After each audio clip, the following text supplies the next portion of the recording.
오늘 하나님의 말씀은 고린도전서 7장 1절부터 7절까지 말씀입니다. 고린도전서 7장 1절부터 7절까지 말씀 보겠습니다. 특별히 오늘은 이제 결혼과 가정에 대한 내용인데 아마 결혼과 가정에 대한 내용은 한 2년에 한 번 정도씩은 제가 여러분들에게 설교하게 됩니다. 매년 5월에 가정의 달이 하는데 2011년도 5월 달에 오늘 여러분들에게 나눠드린 그 틀하고 똑같은 내용으로 그 예화를 똑같은 내용으로 말씀드린 적이 있어요. 나무에 비유해서 뿌리와 줄기와 가지와 꽃과 열매로 말씀드린 적이 있는데 물론 내용은 다르지만 틀은 같은 내용인데 여러분들이 꼭 기억하시도록 그리고 기억하기 좋도록 같은 틀로 오늘 말씀을 나누도록 하겠습니다. 염두에 두시고 고린도전서 7장 1절부터 7절 한 구절씩 교대로 읽겠습니다. 여러분이 적어 보낸 문제를 두고 말하겠습니다. 남자는 여자를 가까이 하지 않는 것이 좋습니다. 그러나 음행에 빠질 유혹 때문에 남자는 저마다 자기 아내를 두고 여자도 저마다 자기 남편을 두도록 하십시오. 남편은 아내에게 남편으로서의 의무를 다하고 아내도 그와 같이 남편에게 아내로서의 의무를 다하도록 하십시오. 아내가 자기 몸을 마음대로 주장하지 못하고 남편이 주장합니다. 마찬가지로 남편도 자기 몸을 마음대로 주장하지 못하고 아내가 주장합니다. 서로 물리치지 마십시오. 여러분이 기도에 전념하기 위하여 얼마 동안 떨어져 있기로 합의한 경우에는 예외입니다. 그러나 그 뒤에 다시 합하십시오. 여러분이 절제하는 힘이 없는 틈을 타서 사탄이 여러분을 유혹할까 염려되기 때문입니다. 그러나 내가 이것을 말하는 것은 그렇게 해도 좋다는 뜻으로 말하는 것이지 명령으로 말하는 것은 아닙니다. 나는 모든 같이 읽습니다. 나는 모든 사람이 다 나와 같이 되기를 바랍니다. 그러나 각 사람은 하나님께로부터 받은 은사가 있어서 이 사람은 이러하고 저 사람은 저러합니다. 오늘 말씀을 준비하면서 좀 이상한 생각이 들었습니다. 2절을 보면 음행에 빠질 유혹 때문에 남자는 저마다 자기 아내를 두고 여자도 저마다 자기 남편을 두도록 하십시오. 마치 어떻게 보면 결혼이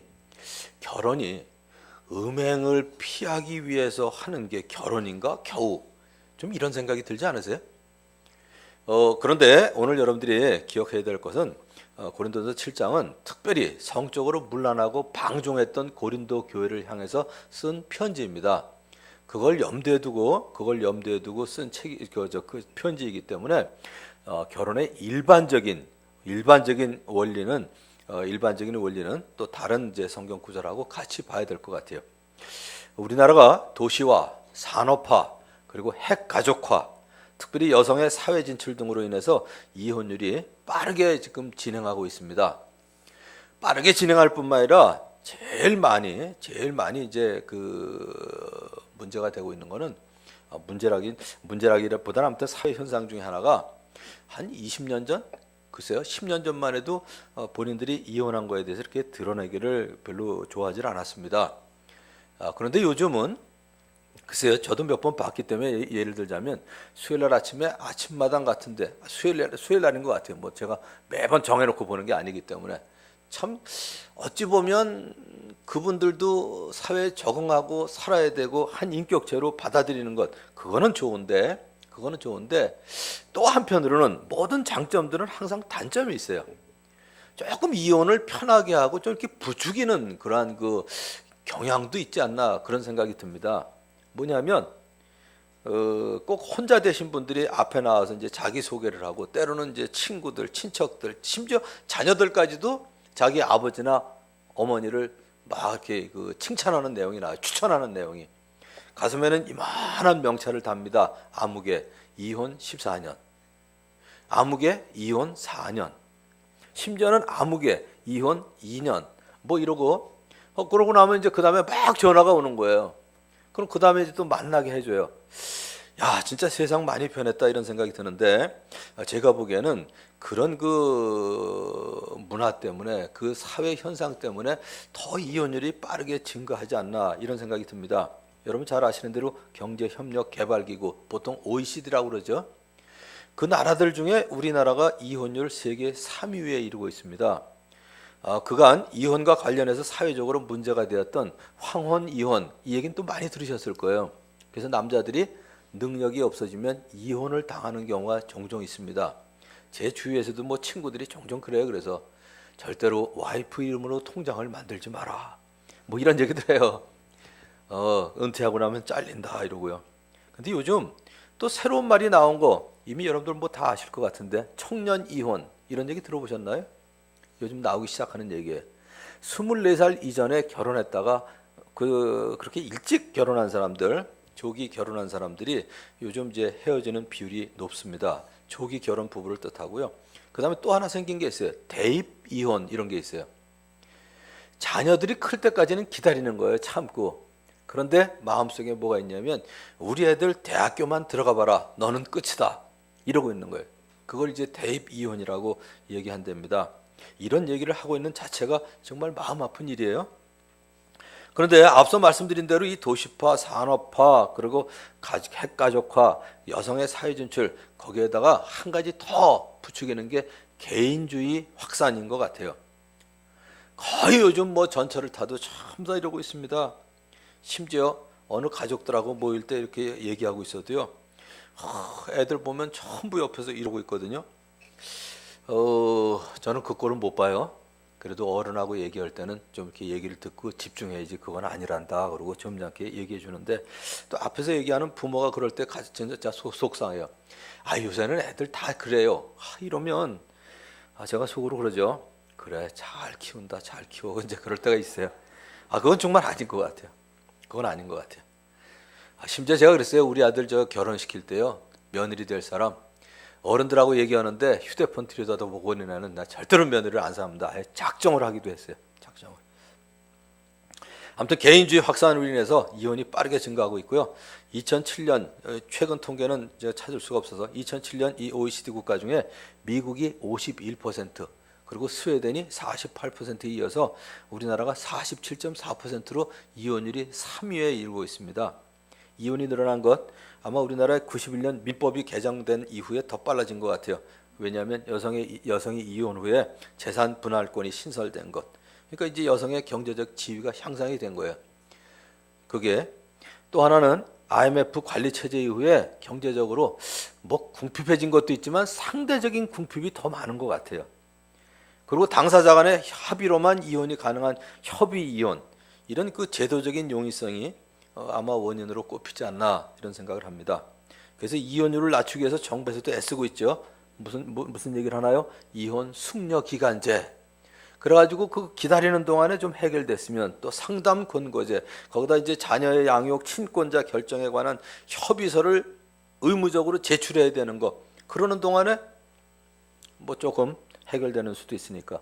그런데 가장 중요한 거는 성경에서 말하고 있는 결혼과 가정에 대한 그 성경의 진리를 그대로 순종하는 일, 이거 외에는 방법이 없는 것 같아요. 성경 말씀에 아내를 맞이한 사람은 복을 찾은 사람이요 주님으로부터 은총을 받은 사람이다 이렇게 말씀하셨습니다. 글쎄 모르겠어요. 지금 결혼하신 남자분들 중에 아내를 맞이한 사람은 복을 찾은 사람이요.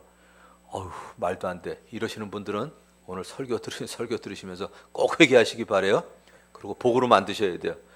그럼 복 싫어. 이런 분들은 특별히 들으셔야 돼요, 오늘. 결혼과 가정은 하나님께서 제정하신 걸작품 중에 하나입니다. 고린도 교회에 있었던 이 성적 문란 그리고 성적 방종 때문에 오늘 본문은 결혼의 한 부분을 강조해서 말하고 있지만 우리 성도들이 이룬 그리고 또 이룰 가정이 복 있는 가정이 되기를 축원하는 마음으로 결혼과 가정에 대한 원리를 오늘 나무에 비유해서 살펴보도록 하겠습니다. 이 틀은 제가 2년 반 전에도 말씀드린 내용이고요. 그냥 외우기 쉽게 제가 틀을 말씀드렸으니까 늘 틀 기억하세요. 나무는 5가지로 구성되어 있죠. 뿌리, 줄기, 가지, 꽃, 열매. 아주 외우기도 쉬워요. 첫 번째 뿌리는 뭐냐면 결혼은 언약의 관계다 이런 얘기입니다. 결혼은 지난번에 목자 컨퍼런스에 가신 분들은 제가 이거를 조금 더 구체적으로 긴 시간 동안 얘기하기 때문에 예화를 구체적으로 말씀드렸는데 오늘은 뭐 그렇게까지 얘기할 수는 없고요. 요약만 하자면 원래 진정한 결혼은 조건이나 계약의 차원이 아닙니다. 계약은 조건이 달라지면 얼마든지 파기할 수 있는 게 계약이에요. 예를 들자면 회사에 들어가는 건 계약이에요. 일주일에 닷새 아침 9시부터 6시까지 근무 시간을 정해놨는데 일주일에 2번밖에 안 나간다. 그럼 회사에서 당연히 잘리죠. 이게 계약이에요. 분명히 나한테 연봉 3천만 원을 주기로 했는데 1,000만 원밖에 안 준다. 그럼 얼마든지 옮길 수 있는 거예요. 이게 계약이에요. 얼마든지 바뀔 수 있는 거. 그런데 언약은 물론 사전에서 찾으면 말로 한 약속, 이게 언약이지만 성경에서 얘기하는 언약은 그게 아니라 전심으로 그리고 진심으로 맺어진 관계에서 서로가 서로에게 속하기로 인격적으로 서약하는 것을 의미합니다. 그래서 어떤 상황에서도 끊어지질 않아요. 결혼에 대한 성경의 원칙은 이혼해서는 안 된다. 이게 원칙입니다. 진정한 언약의 모형은 그래서 성경에 나타난 대로 하나님께서 우리를 용납하고 받아주시는 모습입니다. 예수님께서 어느 날 말씀하셨어요. 비유를 들어서 포도원과 그리고 소작인의 비유를 들어서 말씀하셨는데 어떤 사람이 포도원을 지어서 농부들에게 세를 주고 갔어요. 이제 추수할 때가 돼가지고 이제 소작료를 받으러 보냈는데 그냥 때려가지고 빈손으로 보낸 거예요. 그러기를 3차례 여전히 아무튼 빈손으로 때려서 보내는 거예요. 그러자 이제 포도원 주인이 내 사랑하는 아들에게는 그러지 않겠지. 그러고 사랑하는 아들을 보냅니다. 그런데 주인의 아들을 포도원 바깥으로 내쫓아서 죽여버렸어요. 왜냐하면 저 상속자까지 죽여버리면 이건 우리 거다 이러고요. 이 비유대로 사람들은 예수님을 십자가에 못 박아 죽였지만 하나님은 여전히 지금까지도 아무도 멸망하지 않고 다 회개하기에 이르기를 기다리시면서 지금까지도 종말을 연기하고 계시거든요. 이게 바로 언약이에요. 언약. 제가 제일 쉬운 예로 언약 관계. 여기 뭐 여자분들은 제가 잘 모르겠어요. 남자분들은 아마 자라면서 말썽깨나 피웠을 거라고요. 근데 말썽 피울 때마다 아버님이 구청에 가서 호적에서 이름 빼버리신 적이 없거든요. 이게 바로 언약 관계예요. 근데 부모와 자식은 일촌입니다. 근데 부부는 무촌이 사실 여러분하고 저하고는 혈육 관계로는 무촌이에요. 근데 부부는 영촌이거든요. 영촌. 그러니까 일촌 관계가 언약 관계라면 영촌은 더 말할 것도 없이 언약 관계입니다. 부부 관계 더 언약 관계예요. 영촌 부부 관계는. 그래서 바리새파 사람들이 예수님께 다가와서 예수님을 시험하려고 물은 적이 있어요. 무엇이든지 이유만 분명하면 이혼해도 되는 거 아닙니까? 이러고요. 그러니까 예수님께서 창세기의 말씀을 인용하셨어요. 아예 창조 때부터 이건 하나님이 제정하신 게 결혼과 가정이에요. 그냥 한 남자 한 여자가 눈이 맞아서 결혼하는 게 결혼이 아니고요. 하나님께서 제정하신 법입니다. 그래서 사람을 창조하신 분이 처음부터 그들을 남자와 여자로 지으셨다는 것, 그리고 남자는 아버지와 어머니를 떠나서 자기 아내와 합하여서 둘이 한 몸이 될 것이다 하신 것을 너희는 아직 읽어보지 못하였느냐, 이 말씀을 인용하면서 그러므로 이제 부부는 둘이 아니라 한 몸이다, 하나님이 짝지어 주신 것을 사람이 갈라놓아서는 안 된다, 명확하게 얘기하셨습니다. 이거는 분명히 하세요. 이제 장난도 치면 안 돼요. 우린 잘못 만났나 보다 농담하지 마세요. 아무래도 내일은 도장을 찍어야 될 것 같다, 이런 건 장난으로도 얘기하시면 안 돼요. 부부관계는 분명히 언약관계입니다. 이제 두 번째 줄기는 상호보완 관계의 부부는 상호보완, 서로 돕는다 이거예요. 보완이 뭐예요? 모자라는 것을 보충해 주는 게 보완입니다. 그런데 이혼을 하는 사람들이 내놓는 문제 중에 가장 많은 문제는 성격 차이예요. 아마 거의 95% 이상이 성격 차이라고 얘기할 거예요. 그런데 하나님께서는 원래 각 사람을 독특하게 지으셨기 때문에 모든 사람이 차이가 있을 수밖에 없어요. 하나님이 우리가 태어날 때부터 가진 그 유전인자.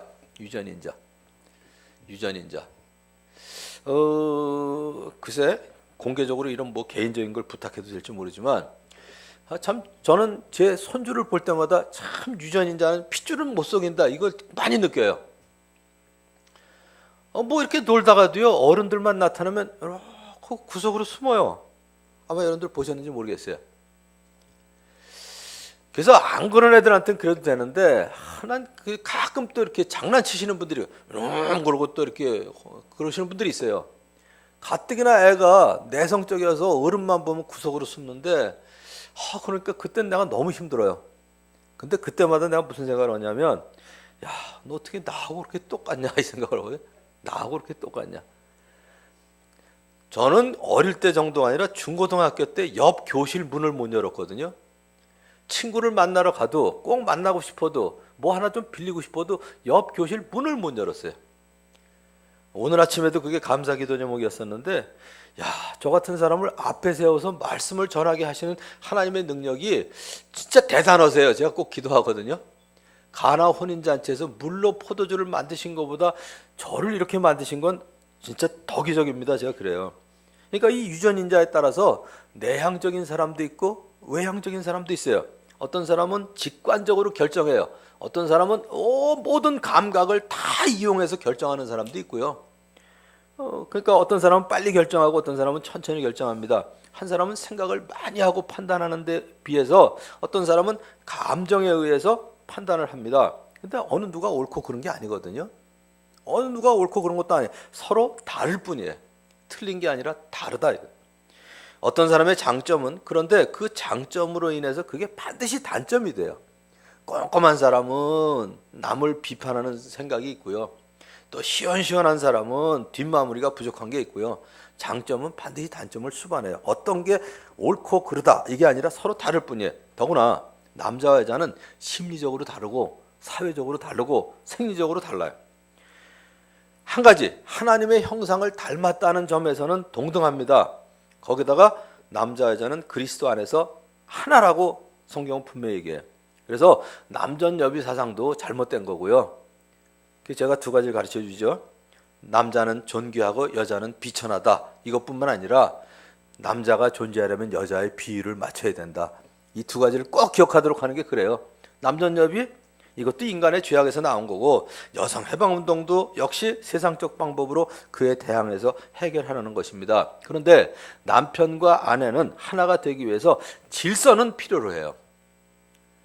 예를 들자면 여러분하고 저하고는 하나예요. 평등해요. 그러나 교회의 질서를 위해서 최종 결정권이 담임 목사한테 있는 거 이건 질서예요.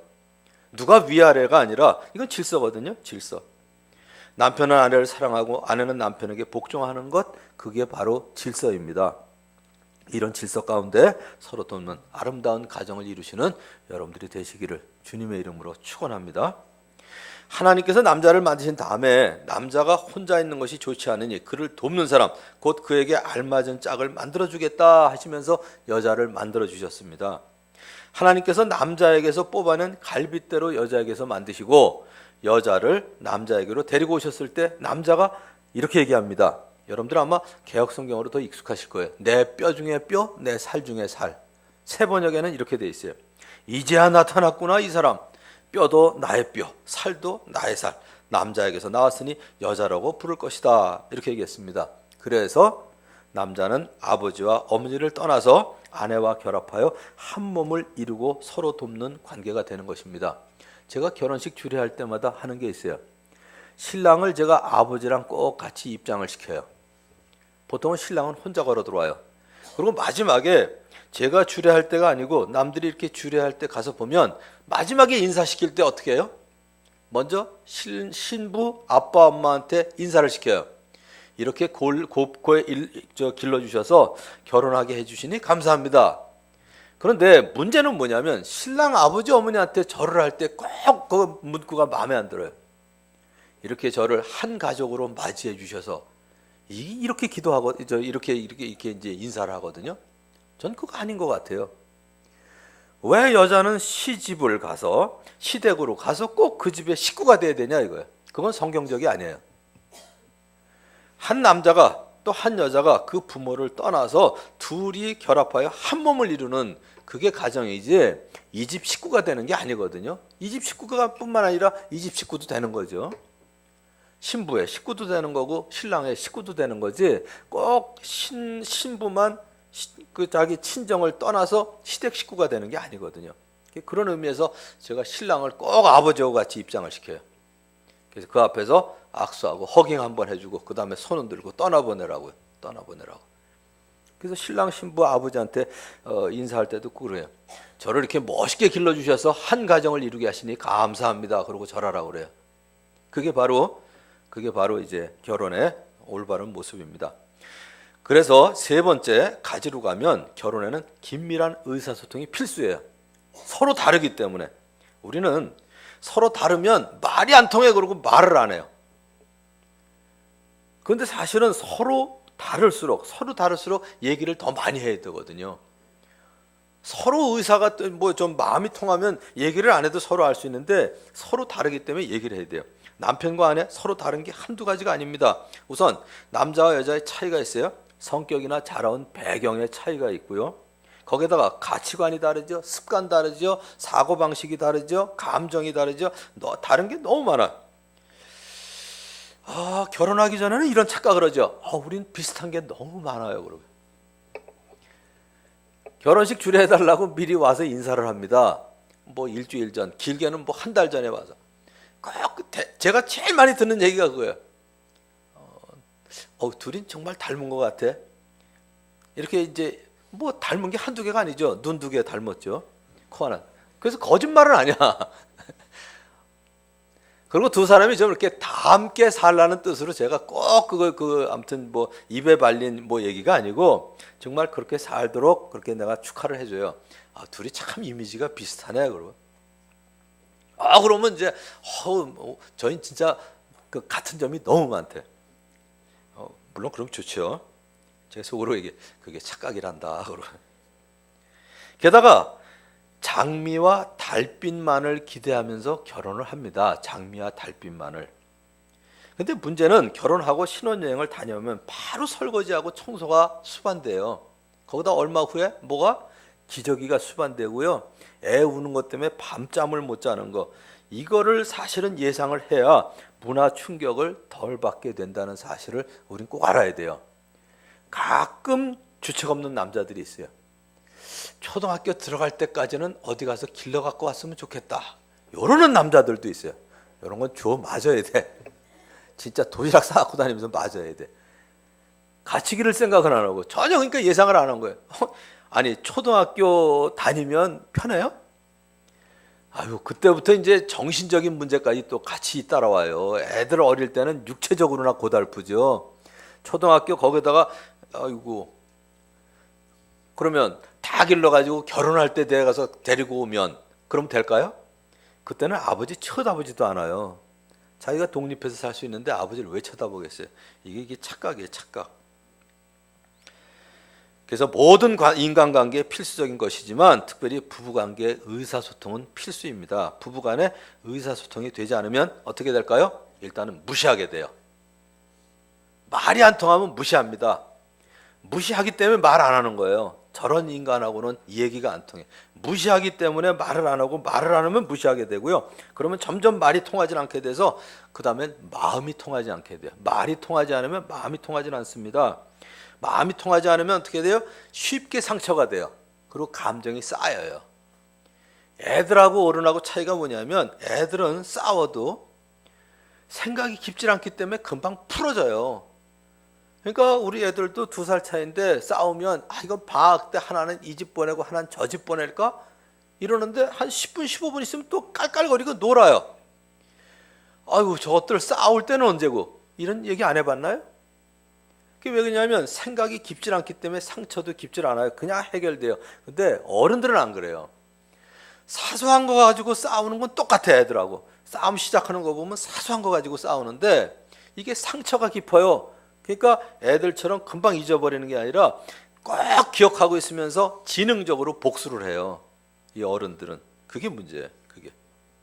그러므로 가장 조심해야 되고 신경 써야 되고 지혜가 필요한 게 의사소통입니다. 진정한 연합은 몸만 연합하는 게 연합이 아니고요. 마음이 연합해야 모두 연합되는 것입니다. 그래서 의사소통이란 서로 이해할 수 있는 방법으로 어떤 사실이나 감정이나 마음을 서로 주고받는 건데 의사소통 그러면 자꾸 우리는 언어를 생각해요. 언어.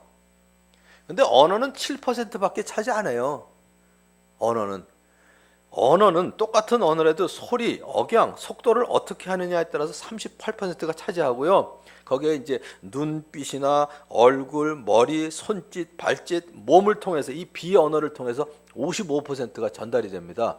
언어가 얼마나 한계가 있나 제가 늘 예를 든 거 하나만 예를 들어볼까요? 오늘 여러분들이 설교를 들으면서 잘한다. 그러면 잘하는 거예요. 잘한다. 이러면요 전혀 반대예요. 똑같은 세자인데 잘한다인데 아니 그냥 집에서도 아들 보고 그냥 이 자식이 이러는 거고요. 이 자식이 뭐 이러는 거하고 엄청난 차이가 있어요. 엄청난 차이가. 그러니까 언어가 차지하는 건 진짜 그냥 7%밖에 차지를 안 해요. 그래서 내가 이야기하는 걸 상대방이 듣고 내가 말한 걸 그대로 이해해야 그게 진짜 의사소통이에요. 그걸 군대에서 뭐라 그러냐면 복창이라고 그래요. 복창. 복창! 그러면 이제 내가 이야기한 걸 저쪽에서 그대로 받아들여야 그게 사실은 이제 의사 전달이 된 거거든요. 군대에서는 뭐 큰일 나니까. 그대로 안 되면. 근데 우리 집에서도 많은 경우에 그 실수를 해요. 뭐 이 얘기 저 얘기 하다가 저는 요약해서 얘기하거든요. 그것 좀 해줘. 그러면 네 그래요. 나는 인감증명 띄워달라고 그러는데 우리 와이프는 화분 들여놓을 때가 있거든. 그 다음날 아침에 인감증명 그럼 뭐? 아니 어저께 얘기 다 했잖아. 어저께 또 뭐 가을이라 추워진다고 화분 들여놓으려는 줄 알았지? 이런 경우 많습니다. 그러니까 자세하게 얘기해. 이게 남자하고 여자가 그래요. 남자들은 요점만 간단히 해요. 그러니까 세세한 걸 잊어버려. 여자분들은 뭐 일반적이에요. 다 그런 건 아니고 일반적으로 세세한 걸 얘기하다가 주류를 잊어버릴 때가 있어요. 남자들은 건너뛰다가 세밀한 걸 잊어버리고. 뭐 맨날 그러잖아요. 여자가 사실 그걸 감정을 나누고 싶으면 남자들이 하는 얘기. 아니 그래서 요점만. 결론이 뭔데? 이래가지고 속을 뒤집어 놓을 때가 많잖아요. 이런 차이가 있다고요. 그래서 진정한 의사소통은 사랑에서 출발해야 되고요. 가능한 대로 배우자 입장이 되어서 그 마음을 이해하도록 노력해야 됩니다. 그런데 한 가지 사탄에게 속지 말아야 될 게 있어요. 가끔 부부간에 갈등을 할 때가 있잖아요. 그럼 딴 데서 난 다른 여자하고 별로 갈등을 안 하거든요. 근데 가장 사랑해야 될 왜 아내하고 갈등이 많을까? 요 사탄이 꼭 가만히 안 있어요. 계시록에도 나오는 것처럼 요걸 가지고 긁어. 야, 딴 여자하고는 괜찮은데 왜 너희 아내하고 너는 왜 와이프하고 그렇게 갈등이 많냐? 그럴 때 대적해야 돼요. 뭐라고 대적해요?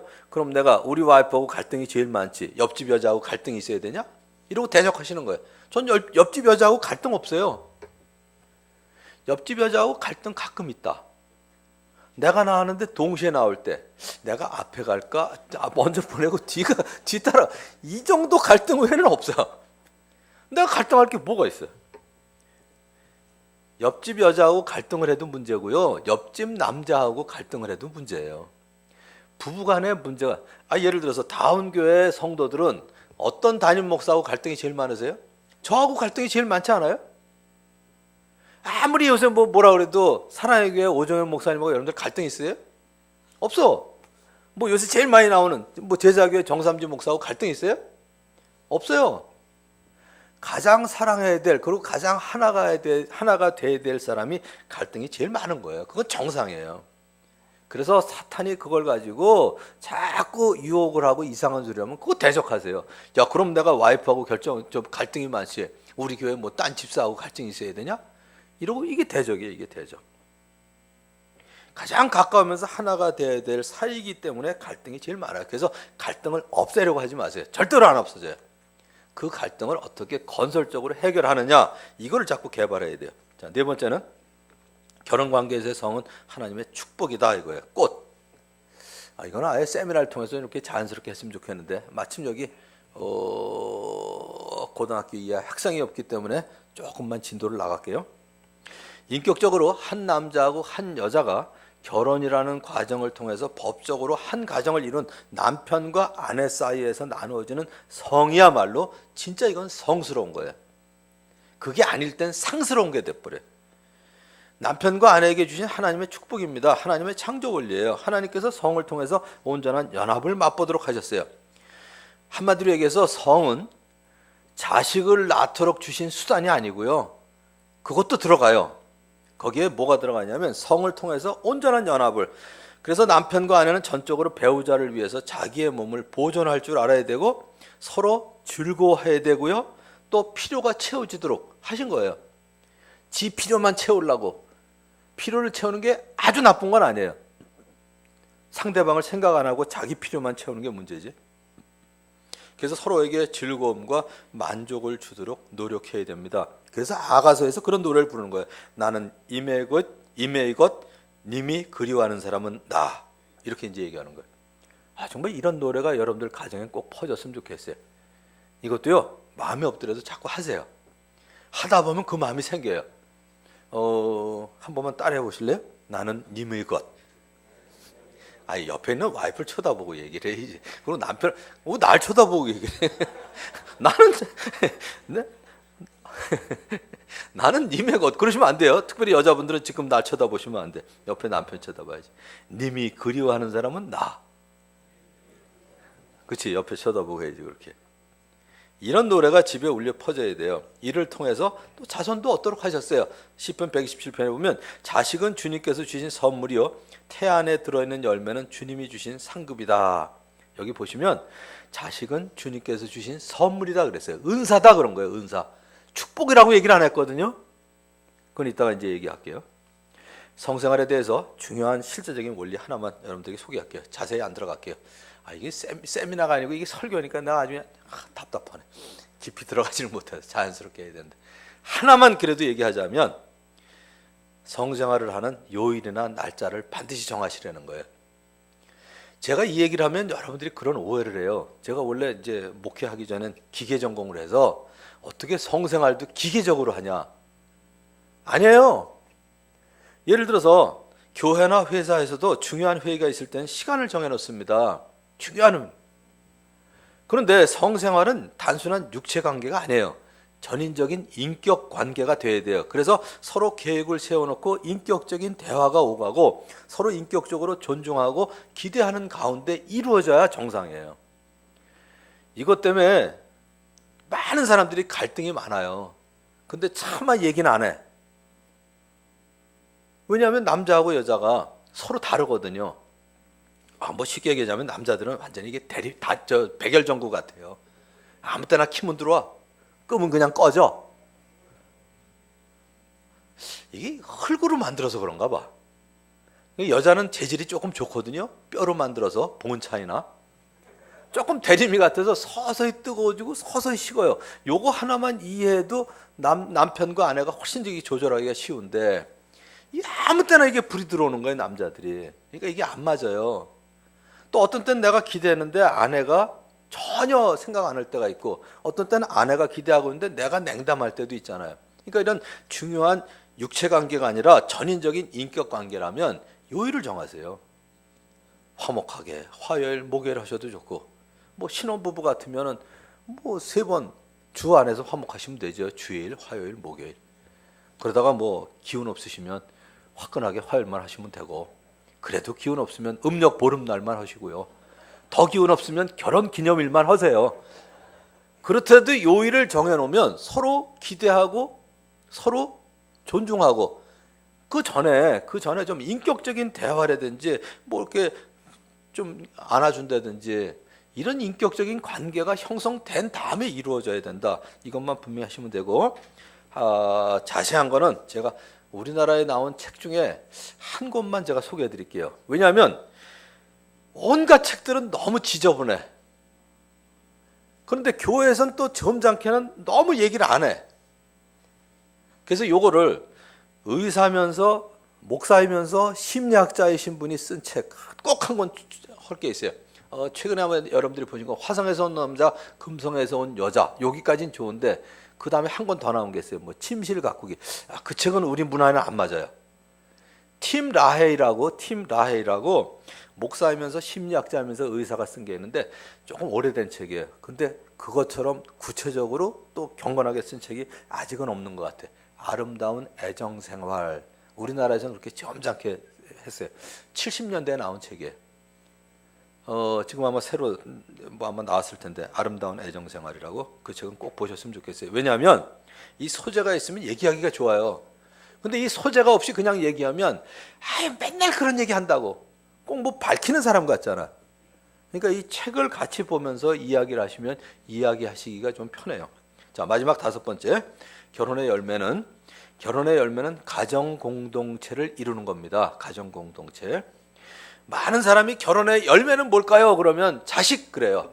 아니에요. 그렇지 않습니다. 자식은 그들이 부모의 슬하를 떠나 한 가정을 이룰 때까지 맡은 은사, 선물이에요. 선물. 그러므로 자식을 주시지 않았다고 해서 주님의 축복을 받지 못한 게 아니에요. 아주 우리나라 유교적인 문화에서는 남편의 대를 이을 아들을 낳지 못하는 경우에 칠거지약길에서 이혼 사유가 되는데 아주 비성경적이에요. 단지 은사를 주시지 않았을 뿐이지 축복을 안 주신 게 아니거든요. 은사는 주님 마음대로 내게 주시기도 하고 안 주시기도 하는 거예요. 여러분 은사 다 가지셨나요? 저도 은사 다 없어요. 극히 일부만 가졌거든. 그러니까 은사는 주실 수도 있고 안 주실 수도 있는 거예요. 그러므로 부모는 자식의 소유주가 아니라 그들을 맡은 청지기일 뿐이에요. 청지기. 결혼의 열매는 가정 공동체를 이루는 것입니다. 결혼하는 사람에게 제가 자주 물어요. 왜 두 사람이 결혼하려고 하냐? 그럼 처음에는요. 주례를 부탁하러 왔다가 왜 둘이 결혼하려고 그래? 그러면 대답을 못 해요. 결론은 뻔하죠. 사랑하기 때문에 결혼하는 거예요. 사랑하기 때문에. 그런데 꼭 한 가지 알려주는 게 뭐냐면 실제로 살다 보면 감정적으로 배우자가 사랑스럽지 않을 때가 많아요. 자, 여기 점잖게 앉아 계시니까 우리 함광렬 형제한테 한번 여쭤볼까? 옆에 와이프가 늘 사랑스러워요? 감정적으로? 그럼 뭐 아내는 그럼 남편이 늘 사랑스러워요? 그렇게 얘기할 땐 얄밉죠 또. 감정적으로 사랑스럽지 않을 때가 많아요. 점점 많아져요. 대부분의 집들은 일반적으로 점점 더 많아져요. 그럴 때는 의지적으로 사랑해야 돼요. 그래서 사랑하기 때문에 결혼하지만 사랑하기 위해서 결혼하는 거예요. 사랑하기 위해서. 전 그 말이 맞는 것 같아요. 결혼을 왜 주셨냐? 가정을 왜 주셨냐? 그것을 통해서 거룩해지도록. 그러니까 고난이에요. 고난. 고난이 있어야 거룩해지죠. 고난. 자식 키워야죠. 와이프 비위 맞춰야죠. 남편 비위 맞춰야죠. 고난 아니에요? 다 고난이죠. 고난인데 왜? 전 잠언 14장 4절이 그래서 좋아요. 소가 없으면 구유는 깨끗하려니와 소의 힘으로 얻는 유익이 많으니라. 소가 없으면 먹이통은 깨끗해요. 치울 것도 없어. 근데 소의 힘으로 얻을 유익이 없어요. 그 중에 가장 좋은 게 뭐냐면 결혼과 가정생활을 통해서 거룩해지는 거예요. 사실은 전 결혼생활 때문에 많이 거룩해진 것 같아요. 결혼생활 때문에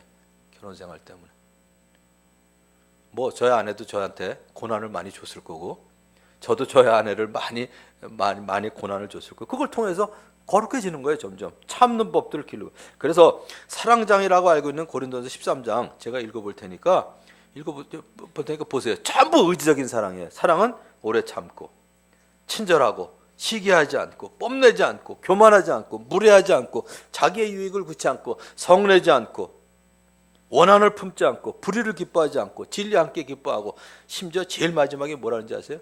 모든 걸 믿고 바라고 참고 마지막 견딘다 그래요. 견뎌야 돼. 견뎌야 될 일 많죠. 그죠 자매님? 그죠? 견뎌야 될 일이 많아요. 전부 의지적인 사랑이에요. 그죠? 자, 이제 결론을 맺습니다. 가정의 기본은 부부입니다. 왜 얘기를 하냐면 가정의 기본 자식 아니에요? 요즘 너무 자식 위주로 가정이 가요. 애들 위주로 학군 때문에 이사 가고요. 애들 때문에 뭐 하고요. 애들 때문에 뭐 하고.